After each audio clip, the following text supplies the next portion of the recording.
paano mo mai-ensure na these people will not do anything harmful sa country natin. So ito yung mga usapin na kahit noon pa man, hindi pa nangyayari yung in transit, quote unquote, in transit na kung na nangyayari na ngayon na sa Pilipinas daw ipa-process yung visa for migration ng mga yan papuntang mainland United States.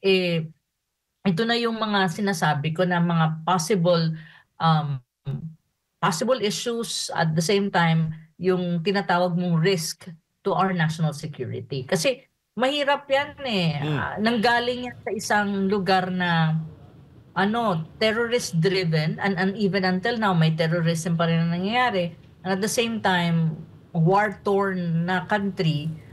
Pero ang pinakamahirap dyan is ito, yung mga trabahante talaga yan ng US na kung saan gugurgurin yan ng current Taliban government sa Afghanistan. Kaya they want to migrate to the United States. So, ang kaso, napunta sa Pilipinas. Hanggang kailan ba sila dyan? Sabi nila mga around 50 to 60 days. Pero ang tanong, ganun ba kadaling mag-process ng visa? 300 yan. Hindi naman ganun kadali eh. So, yun yung mga issues.